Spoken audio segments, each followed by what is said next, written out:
If you've ever been in one of our southern states, you may have taken a sightseeing trip just as this family. A trip to see one of the plantation homes that were built before the Civil War. This beautiful mansion is one of many homesteads that were once the residences of southern planters. These homes were centers of plantation life.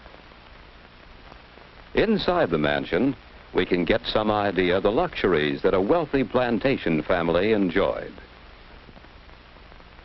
The home was often beautifully furnished. Planters imported fine household goods from England. These things represent part of the wealth that came from products grown on the plantation. Here is a map that explains how this plantation was organized. It was almost a little community by itself. Most of the sections of land were devoted to one crop, such as cotton. Other sections contained orchards, vegetable gardens, and pastures, the source of food for the people and the work animals. The buildings included the planter's home, a mill, workshops, and a row of small cabins for the slaves, who did almost all the work. We can still find remnants of some of these things on old plantations. These small houses were for the slaves who worked on the plantation. In this carriage house, the plantation vehicles were kept and repaired. In the blacksmith shop, such things as tools, wheel rims, and plowshares were made. And all of this was done by hand, the hand labor of the slaves. But what made each plantation depend mostly on its own labor and its own products? The answer is poor transportation. There were few roads, and many of them were in poor condition, so there was little commercial traffic between plantations. Travel was so difficult that each plantation was practically isolated, and so had to be almost self-sufficient. The easiest means of travel was by riverboat, and so many plantations were located along the rivers. At the boat landing, manufactured goods from cities could be brought in. Crops grown on the plantation could be sent out. Most plantations raised and shipped only one crop. In most plantations near the Mississippi, the one crop was cotton. Cotton was such an important part of the plantation system that it came to be called king cotton. The enormous amount of hand labor required to grow and pick the cotton was supplied by great numbers of slaves. This, then, was the economic background of the plantation. Cheap slave labor producing one main crop on vast tracts of land owned by the planter. But the plantation was more than an economic organization. It was a social organization as well.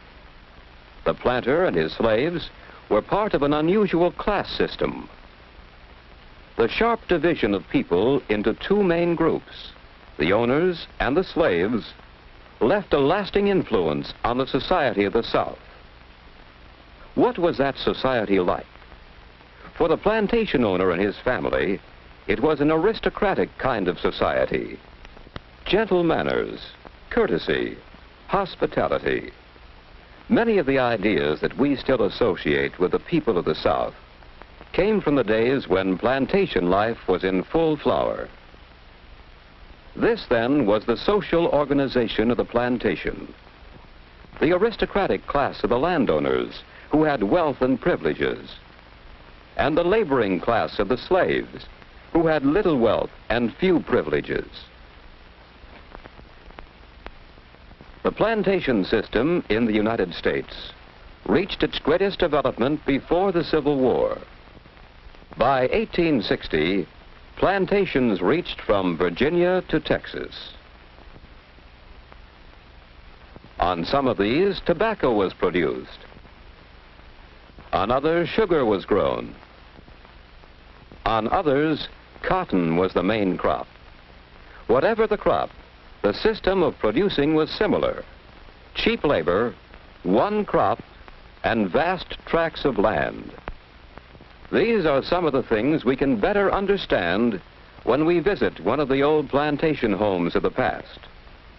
But did this plantation life influence the modern South? Can we find anything left of the plantation system? We might find part of the answer as we look around us in the South today. Here is a scene that tells us part of the story. This plantation home was abandoned during the Civil War. Great changes in the plantation system occurred during the war.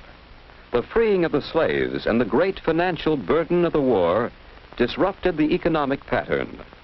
Some planters went bankrupt and lost possession of their plantations. But the plantation system did not entirely disappear. Some elements of that system did not change. The land, cultivated for generations and still productive, remained. The source of labor, great numbers of Negroes, remained. The demand for cotton remained, and the growing of cotton continued. So the plantation system, in a smaller and modified way, continued and can be found in the South today. Much of the work is still done by hand. Much of the wealth still comes from one crop, cotton. Most of the workers are Negroes who live on the plantation. Today, the man who owns the plantation is called the landlord. The men who work the farm are tenants. And so the landlord, the laborers, and the land are still the important parts of the plantation system. Today, this owner has less land than the plantation owner of the past, and he lives in a house that is less pretentious than the great mansions of earlier times. The tenant farmers and their families live on the plantation. Each family has a small house which they rent together with a section of land. A few tenants pay their rent in money, but most tenant farmers on the plantations work their portion of land in return for a share of the crop. And so the tenant farmers, both Negro and white, provide the necessary labor for raising the cotton. What other changes have come to the plantation? The plantation today is not as isolated as it once was. Paved highways link the plantations with towns and cities. The plantation crop can be shipped by railroad or by large trucks. Today, as we look out over the southern countryside, we'll see that plantations are not as plentiful as they once were. Many have been divided up into smaller farms. On this farm, beef cattle are raised. Other farms specialize in producing milk or poultry or grain. We'll find most of these farmers using modern machinery, and we'll find that these same methods of mechanization are affecting the plantation system too. This mechanical cotton picker is one of many different machines that are replacing hand labor. Here, the most modern machines are used at every stage of the work: growing, harvesting, and preparing for the next crop. Today, that crop is not always cotton. Some plantations raise more than the traditional one crop. Soybeans, for instance, sorghum, a kind of sugarcane, and peanuts are a few of the crops that are changing the pattern of the plantation system. That system has been changing over a long period of time, but its economic and social patterns have left a lasting influence on life in the South. Today, if we visit a social gathering in the South, we'll see some of these influences: the traditional Southern hospitality, the gentle manners and courtesy, the separation of society into distinct groups, and the relationship of that society to the land which supplies its wealth. These are some of the things which the plantation system has contributed to Southern life.